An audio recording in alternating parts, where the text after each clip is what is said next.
Hamish Macdonald's spectacular thriller, The Polyester Prince, narrates the tale of Dhirubhai Ambani's life and specifically looks at his quest for economic and political power, which he managed to achieve by funding politicians.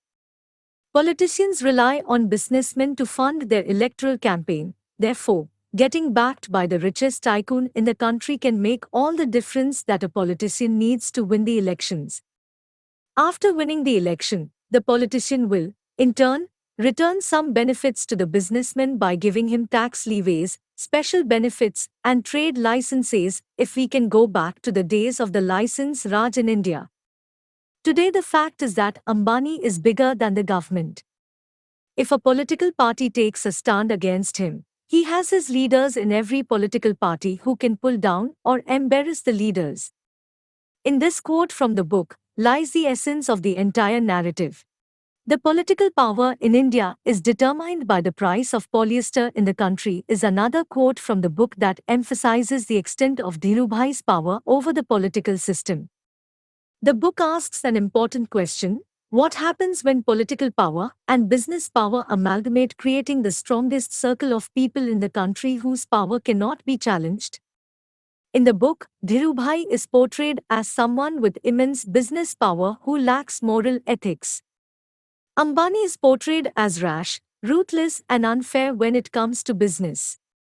The book details his fight with OK Mills owner Kapil Mehra, who was Ambani's rival in the polyester business, as a Mahabharata. The intensity of the fight was so immense that Ambani had Mehra's son murdered and had Mehra jailed during Diwali to erase competition. It also highlights ugly political fights that Ambani had with Nusli Wadia and the support which Wadia received from Ramnath Goenka, the owner of Indian Express. It was essential for Ambani to be on good terms with journalists so that they would publish positive news about Reliance Industries Ltd. Hence, Indian Express was paramount to Ambani. Apart from all the ugly fights and controversies in which Ambani was involved, the book states that Ambani had broken various laws by taking part in insider trading and selling fake debentures of the company. He had also illegally converted the debentures to shares in the company, thereby erasing the debt of the company. He also had various fake companies listed in Isle of Man, from where he traded in his own shares, thereby influencing the share price of his own company, which was then illegal. In the book, Ambani is portrayed as the most successful businessman who hosts annual general meetings at football and cricket stadiums in Mumbai where no one dreamed of addressing a huge audience before. He is also portrayed as a charismatic manipulator who reaches any extent to get what he wants. This book was, however, banned in India before its release, and Dhirubhai filed a case against the book in the Delhi High Court because of its defamatory nature. If a man can smuggle an entire factory into a country and can get an innocent man jailed, it is not very hard for him to get a book banned. Rumors in the mill say Ambani bought all the printed books from the publisher and threw all of them into the Arabian Ocean personally. It may not be true, but it still shows the egoistic power that a man has where he can destroy someone else's work ruthlessly.